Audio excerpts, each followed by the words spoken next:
नमस्कार। आकाशवाणी से प्रस्तुत है समाचार प्रभात।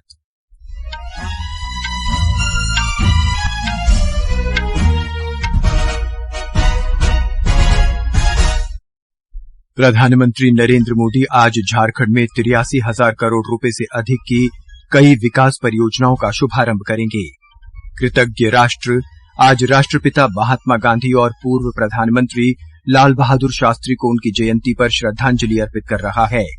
प्रधानमंत्री आज नई दिल्ली में स्वच्छ भारत दिवस कार्यक्रम में हिस्सा लेंगे और स्वच्छता से संबंधित परियोजनाओं का अनावरण करेंगे। जम्मू कश्मीर में विधानसभा चुनाव के तीसरे और अंतिम चरण में लगभग 70% मतदान दर्ज किया गया। ईरान ने इजराइल पर बड़े पैमाने पर मिसाइलें दागी। पश्चिम एशिया में संघर्ष बढ़ा। प्रधानमंत्री बेंजामिन नेतन्याहू ने तेहरान को गंभीर परिणामों की चेतावनी दी। भारतीय दूतावास ने इजराइल में अपने नागरिकों से सुरक्षा स्थलों के करीब रहने को कहा और विदेश मंत्री एस जयशंकर ने वॉशिंगटन डीसी में अमेरिका के विदेश मंत्री एंटनी ब्लिंकन के साथ द्विपक्षीय सहयोग और पश्चिम एशिया की स्थिति पर चर्चा की।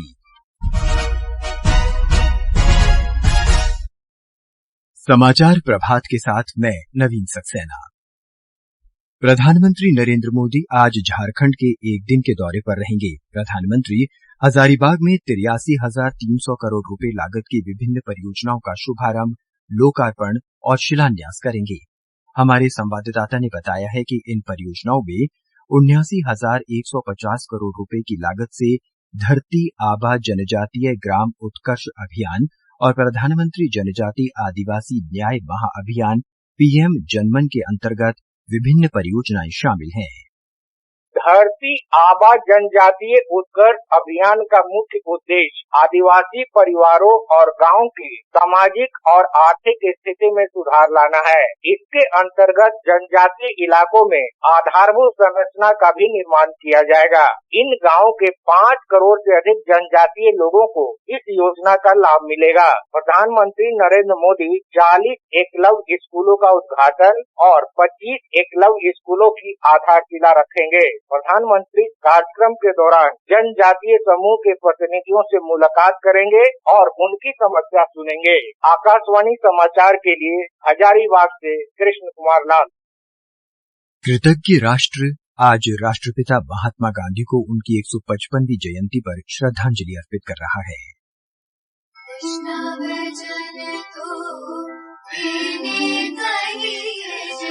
राष्ट्रपिता महात्मा गांधी का जन्म 2 अक्टूबर 1869 को गुजरात के पोरबंदर में हुआ था। उनका पूरा नाम मोहनदास करमचंद गांधी था। महात्मा गांधी का भारतीय स्वतंत्रता आंदोलन में महत्वपूर्ण योगदान है। उन्होंने विश्व को अहिंसा का मार्ग प्रशस्त किया। इसीलिए 15 जून 2007 को संयुक्त राष्ट्र महासभा ने इस दिन को अंतर्राष्ट्रीय अहिंसा दिवस के रूप में नामित किया। 4 जून 1944 को नेताजी सुभाष चंद्र बोस ने सिंगापुर से प्रसारित एक रेडियो संदेश में महात्मा गांधी को राष्ट्रपिता कहकर संबोधित किया था। सत्याग्रह, अहिंसा और स्वच्छता महात्मा गांधी के जीवन के मूल आदर्श थे, जिनके बल पर उन्होंने भारतीय स्वतंत्रता आंदोलन में नई जान फूंक दी। उन्हें सर्वप्रथम वर्ष 1915 में राजवैद्य जीवन राम कालिदास ने महात्मा कहकर संबोधित किया। एक अन्य मत के अनुसार गुरुदेव रविंद्रनाथ ठाकुर ने 12 अप्रैल 1919 को अपने एक लेख में उन्हें महात्मा कहकर संबोधित किया था।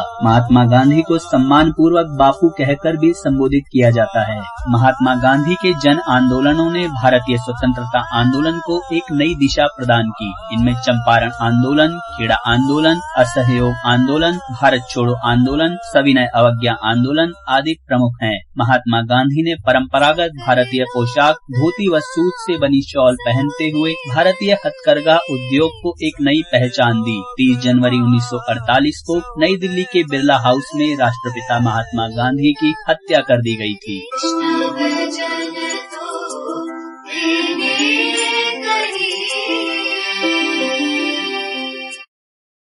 देश भर में और विदेश स्थित भारतीय दूतावासों में अनेक कार्यक्रम आयोजित किए जा रहे हैं। राष्ट्रीय राजधानी दिल्ली में आज सुबह से ही बापू की समाधि राजघाट पर सर्वधर्म प्रार्थना सभा आयोजित की जा रही है। राष्ट्र आज पूर्व प्रधानमंत्री लाल बहादुर शास्त्री को भी उनकी जयंती पर स्मरण कर रहा है।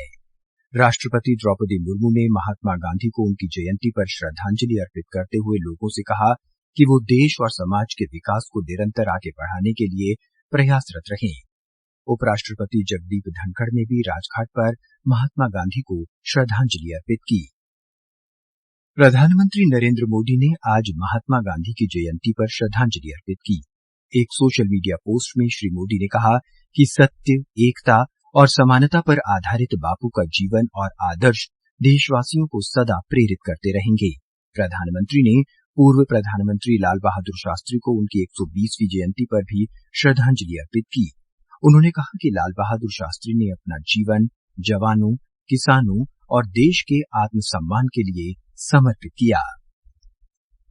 प्रधानमंत्री नरेंद्र मोदी आज नई दिल्ली में महात्मा गांधी की जयंती के अवसर पर स्वच्छ भारत दिवस कार्यक्रम में हिस्सा लेंगे। प्रधानमंत्री 9,600 करोड़ रुपए की लागत की साफ सफाई और स्वच्छता से संबंधित कई परियोजनाओं का उद्घाटन करेंगे। एक रिपोर्ट।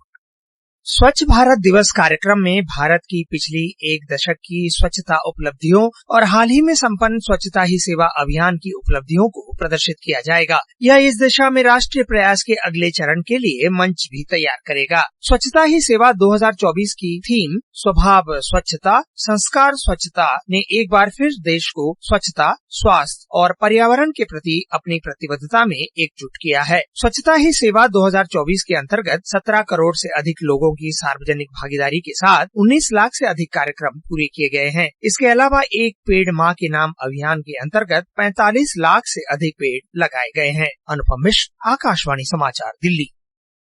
इस बीच स्वच्छता ही सेवा 2024 अभियान आज महात्मा गांधी की 155वीं जयंती पर संपन्न होगा। इस अभियान में देश भर की राज्य सरकारों, स्थानीय अधिकारियों और सामुदायिक समूहों की सक्रिय भागीदारी देखी गई है। स्वच्छता ही सेवा अभियान 17 सितंबर से शुरू किया गया था। ये समाचार आकाशवाणी से प्रसारित किए जा रहे हैं। समाचार प्रभात में आपका फिर स्वागत है। जम्मू कश्मीर के तीसरे और अंतिम चरण के विधानसभा चुनाव में लगभग 70% मतदान दर्ज हुआ है। उधमपुर जिले में सबसे अधिक 76% मतदान दर्ज किया गया। निर्वाचन आयोग ने बताया कि जम्मू कश्मीर के विधानसभा चुनाव में सभी 40 विधानसभा क्षेत्रों में कल मतदान शांतिपूर्वक संपन्न हुआ। आयोग ने कहा कि 3 चरणों में हुआ सफल मतदान इस क्षेत्र में नई सुबह को दर्शाता है। मुख्य निर्वाचन आयुक्त राजीव कुमार ने कहा कि जम्मू कश्मीर विधानसभा चुनाव ने लोकतंत्र की मजबूती को दर्शाया है। जम्मू कश्मीर के उपराज्यपाल मनोज सिन्हा ने विधानसभा चुनाव के तीसरे चरण में रिकॉर्ड मतदान के लिए मतदाताओं को हार्दिक बधाई दी है। हरियाणा में शनिवार को एक ही चरण में होने वाले विधानसभा चुनाव के लिए प्रचार जोरों पर है। विभिन्न राजनीतिक दलों के नेता रैलियां और जनसभाएं कर रहे हैं। विधानसभा चुनाव की इस विशेष श्रृंखला में आज हम आपको जुलाना विधानसभा सीट की जानकारी दे रहे हैं।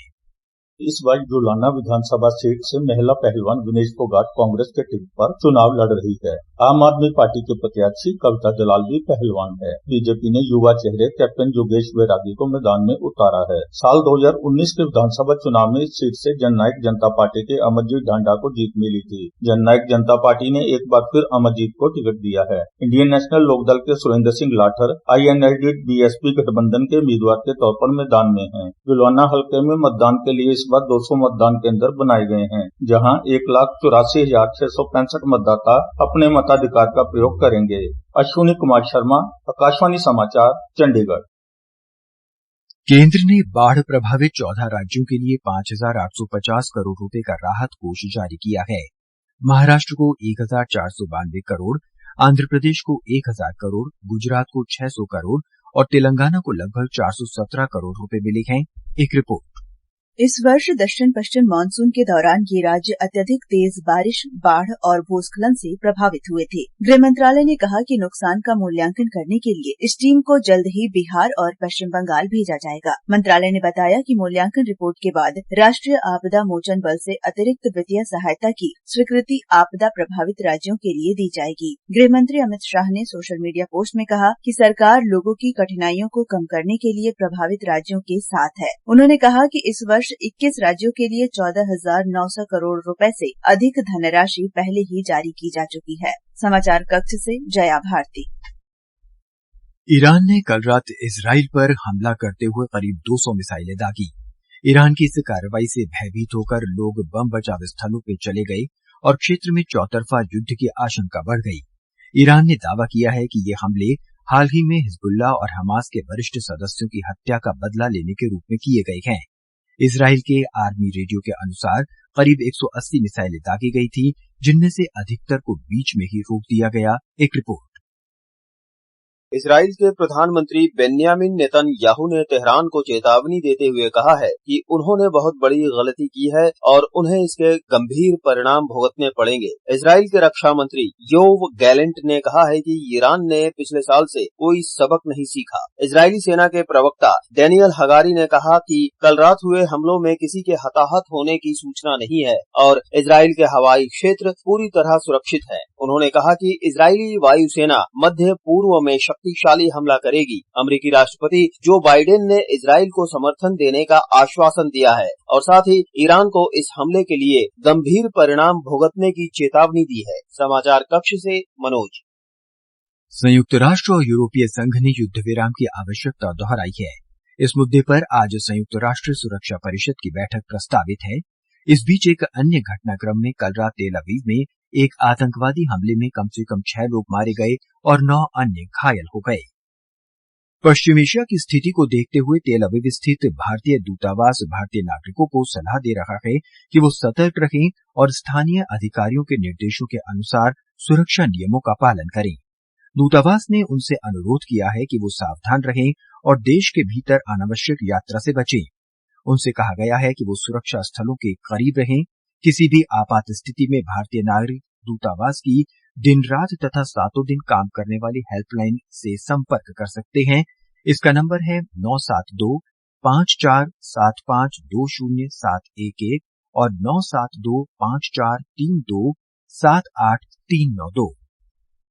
विदेश मंत्री डॉक्टर एस जयशंकर ने कल रात वॉशिंगटन डीसी में अमेरिका के विदेश मंत्री एंटनी ब्लिंकन के साथ बातचीत की। दोनों नेताओं ने हाल ही में अमेरिका के डेलावेयर में हुई क्वाड बैठक और द्विपक्षीय वार्ता में उठाए गए मुद्दों पर विचार विमर्श किया। बैठक में आपसी सहयोग, पश्चिम एशिया की स्थिति, भारतीय उपमहाद्वीप की हाल की घटनाओं, हिंद प्रशांत और यूक्रेन के बारे में भी विचार किया गया। और अब आज के समाचार पत्रों की सुर्खियों के साथ हैं रवि कपूर। धन्यवाद नवीन। आरोपी हो या दोषी प्रॉपर्टी गिराकर नहीं दे सकते सजा। सुप्रीम कोर्ट की ये टिप्पणी आज के सभी समाचार पत्रों की प्रमुख सुर्खी है।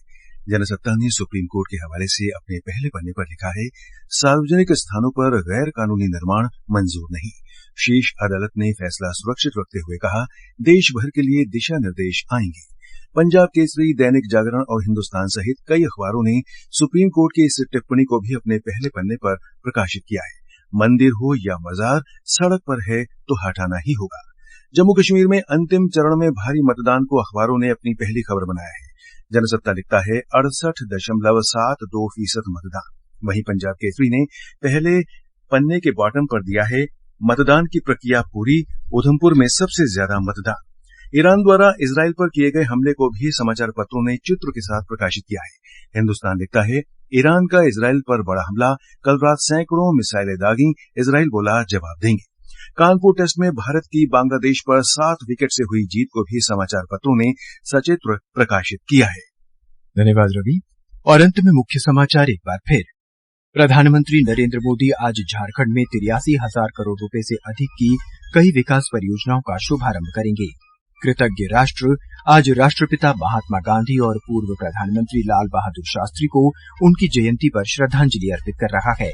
प्रधानमंत्री आज नई दिल्ली में स्वच्छ भारत दिवस कार्यक्रम में हिस्सा लेंगे और स्वच्छता से संबंधित परियोजनाओं का अनावरण करेंगे।